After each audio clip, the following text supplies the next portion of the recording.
बिस्मिल्लाहिर्रहमानिर्रहीम। एक्सेल 2007 के इंट्रोडक्शन के साथ हाजिर हैं। एक्सेल 2007 में हमारा जो प्लान है वो कोई अबाउट 100 प्लस वीडियोस बनाने का है और ये छोटे छोटे क्लिप्स होंगे जिसमें बहुत सारी इंफॉर्मेशन आपको देने की कोशिश है। एक्सेल एक बहुत पावरफुल स्प्रेडशीट सॉफ्टवेयर है और 2007 में इसकी कैपेबिलिटी में बहुत ज़्यादा इजाफा हुआ। हम बिल्कुल इनिशियल और बिगनर लेवल से बात करेंगे और उसके बाद हम एडवांसमेंट की तरफ जाते चले जाएंगे। आज हम इसका इंट्रोडक्शन दे रहे हैं। जैसे कि वर्ड में हमने बात की थी उसी तरह रिबन्स का कॉन्सेप्ट अब यहाँ पे भी आ चुका है। इनमें किसी भी रिबन पे आप डबल क्लिक करेंगे तो ये शॉर्टर हो जाती है, रिबन हाइड हो जाते हैं, रिबन वापस आ जाते हैं। इस तरह क्विक एक्सेस टूल बार यहाँ पे अवेलेबल है, ऑफिस बटन भी यहाँ पे अवेलेबल है। स्लाइडर उसी तरह से बड़ा या छोटा कर सकता है। हम इनके शॉर्टकट्स को भी देखेंगे ताकि शॉर्टकट से बहुत तेज़ी से काम हो सकता है। Page layout, page break, preview और नॉर्मल व्यू हमारे सामने हैं। डिफ़ॉल्ट 3 शीट्स इसमें खुलती हैं जो कि जिन पे काम किया जा सकता है। हम बहुत सारी शीट्स और भी ऐड कर सकते हैं इस बटन के साथ।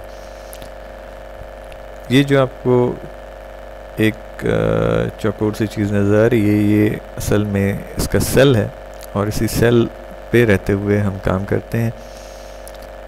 इस सेल को हम कहीं पे भी शिफ्ट कर लें उसके बाद एक्सेल में काम शुरू होता है।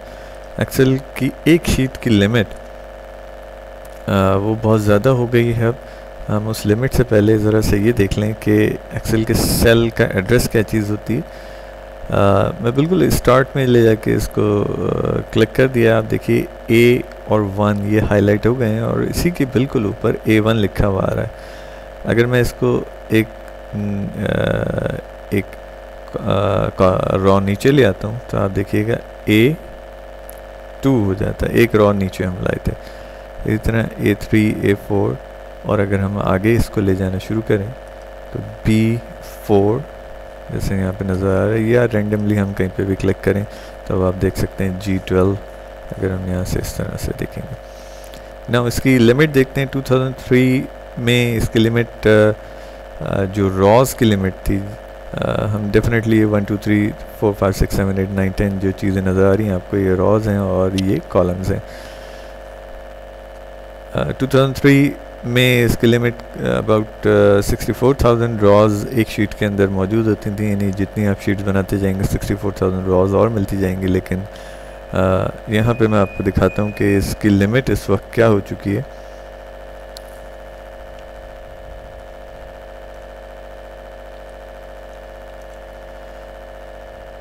कंट्रोल डाउन एरो की मैंने प्रेस की है और अब आप देख सकते हैं कि अबाउट ओवर 10 लाख इसमें रॉज एक शीट के अंदर मौजूद है। 64,000 से अबाउट 65,000 से अब आप फ़र्क देखिए कितना ज़्यादा फ़र्क आ गया। हम वापस कंट्रोल होम करते हैं, सबसे ऊपर आ जाते हैं। उसी तरह 2003 में IV तक कॉलम्स थे, ये ABCD कॉलम्स हैं और इस वक्त आप देख सकते हैं XFD तक कॉलम है। यानी कि Z के बाद Z के बाद AA, AB, AC and then आप देख रहे हैं कि 3 इसमें आ गए हैं। 3 कैरेक्टर्स तक की वैल्यू है। ये अगर इनको सम किया जाए टोटल जो इसका साइज़ बनेगा वो टोटल जो काउंट बनेगा वो मोर देन 16,000 कॉलम्स एक शीट के अंदर मौजूद हैं। एनीवे हम वापस आते हैं और इसमें कुछ बेसिक ऑपरेशन करके देखते हैं। मैं इसमें एक वैल्यू कैरेक्टर टाइप लिख रहा हूँ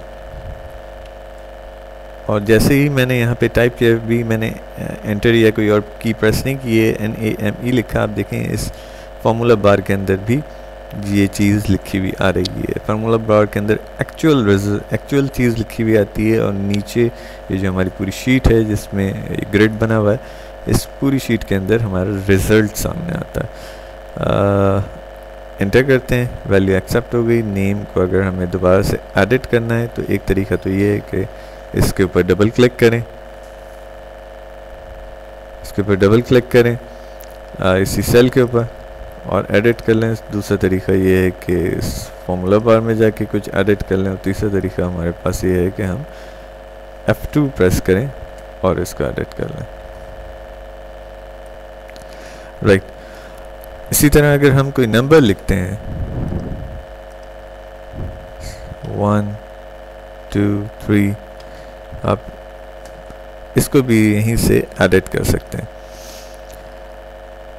आपने देखा, ज़रा सा नोट कीजिएगा कि नंबर टाइप का जो डेटा है वो नंबर इस कॉलम के यानी कॉलम ए के राइट साइड पे जाके सेट हुए हैं, और जो कैरेक्टर टाइप डेटा था या नेम या अल्फ़ाबेट्स थे वो लेफ़्ट साइड पे सेट हुए हैं। इसकी वजह बहुत सिंपल सी है कि मैं दो नंबर लिखता हूँ, इनको इस तरह से पढ़ना और कैलकुलेट करना आसान है, यानी कि ये 10 यूनिट के बाद 10 में है, ये 100 में है, और अगर 1000 में कोई नंबर हो जाए तो आपको देखने में आसानी रहती है, पढ़ने में आसानी रहती है।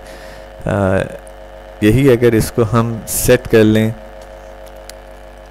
इस तरह से तो शायद पढ़ने में थोड़ी सी मुश्किल हो आपको। नॉर्मल इसी वजह से ये राइट साइड पे सेट हुआ होता है। नाउ कुछ चीज़ें हम एक्सेल के अंदर देखते हैं। आप देख रहे हैं कि सेल के साथ एक बहुत छोटा सा एक डॉट यहाँ पे आ रहा है। जब मैं माउस उसके ऊपर लेके जाऊँगा तो ये माउस का स्टेट चेंज हो गया। पहले प्लस, ज़रा मोटा सा प्लस आ रहा था और ये ब्लैक कलर का प्लस आ गया। मैं इसमें 1 टाइप कर रहा हूँ इस सेल के अंदर, और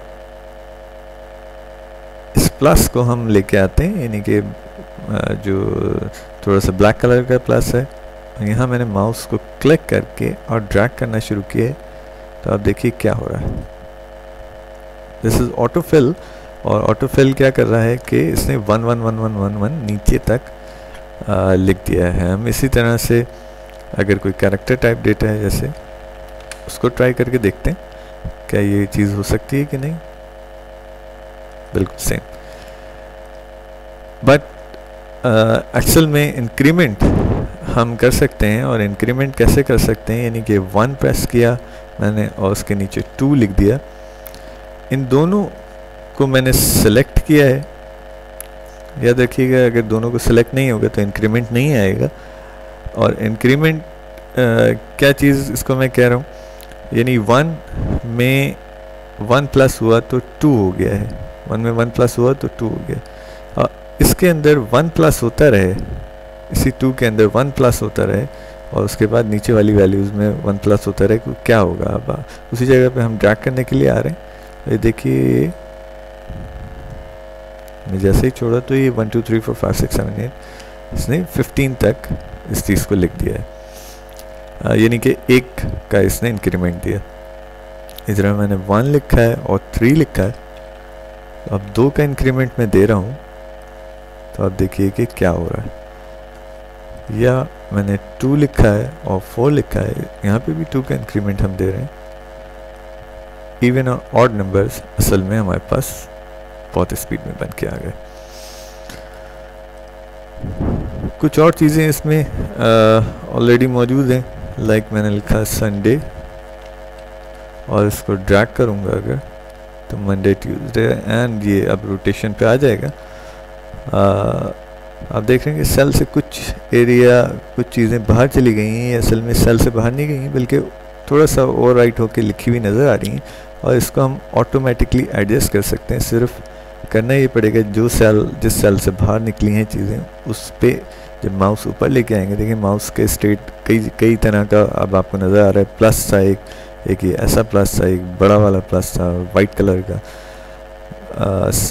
कॉलम के ऊपर अगर हम माउस को लेके आ रहे हैं तो ये डाउन एरो शो कर रहा है, लेकिन दोनों कॉलम्स H और G के दरमियान अगर लेके आ रहे हैं तो कुछ और चीज़ आ रही है। इसी जगह पे आके डबल क्लिक करेंगे तो ये ऑटो एडजस्टमेंट हो जाती है और ये ऑटोमेटिकली एडजस्ट हो गया। या जनवरी, और अब मैं इसको ड्रैग नहीं कर रहा हूँ, मैं यहीं पे रहते हुए डबल क्लिक करूँगा। आपने देखा कि मैं दोबारा इसको एडजस्ट कर लेता हूँ।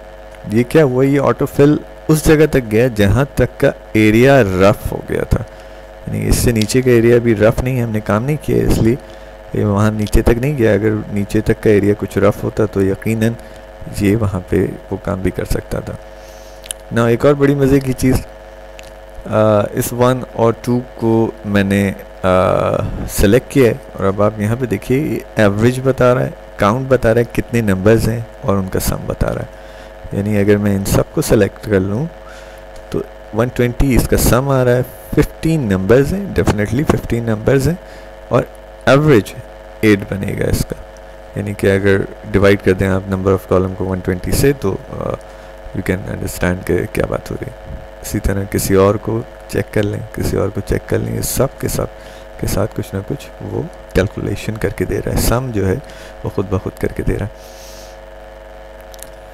हम इस फाइल को सेव करते हैं, नॉर्मल सेव, और सेव करने के लिए हम सी ड्राइव पे एक फ़ोल्डर बनाया हमने टेस्ट के नाम से, इसको सेव कर रहे हैं। आप देख रहे हैं कि book1.xlsx उसका एक्सटेंशन वो ले रहा है, हम सेव कर देते हैं।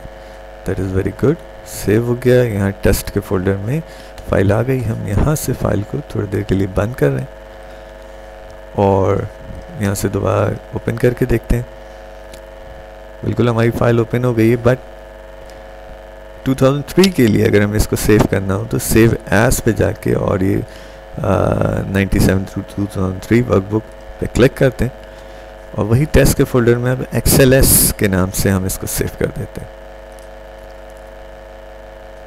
क्या टेस्ट के फोल्डर में दोनों फाइलें बन गई हैं? जी हाँ, आप देखें कि XLSX की फ़ाइल का साइज़ छोटा है और XLS यानी कि 2003 का जो फॉर्मेट है उसका साइज़ बड़ा है। हमारी इस फाइल को हम बॉटम में जाके देख चुके हैं कि बॉटम में क्या है, 10,000 से ज़्यादा इसमें रॉज हैं। इस फाइल को मैं बंद कर रहा हूँ और अब मैं ओपन कर रहा हूँ बुक 1 जो XLS फाइल थी। सेम चीज़ें आ रही, लेकिन अब हम बॉटम में जाके देखते हैं। देखिए 65,536 कॉलम में ये XLS फाइल है जो कि 2003 के एक्सटेंशन पे हमने अभी सेव की थी और IV यानी 256 तक इसमें कॉलम्स की तादाद है। तो आप देख सकते हैं कि सेम फाइल को हमने सिर्फ सेव एज किया है तो उसके हालांकि साइज़ भी बढ़ गया उसका। इस फाइल का साइज़ 19 KB है और जो हमने बुक 1 XLSX है उसका साइज़ भी 9 KB है, प्लस उसमें रॉ कॉलम की तादाद भी ज़्यादा है। डेफिनेटली एक अचीवमेंट है माइक्रोसॉफ्ट की तरफ से कि इसने कुछ ऐसा काम किया। हम नेक्स्ट टाइम कुछ और एडवांस चीज़ों की तरफ आना शुरू होंगे। हम फार्मूला ऑफ फंक्शंस को देखेंगे और किस तरह से उनको ड्राइव किया जा सकता है। तब तक के लिए खुदा हाफ़िज़।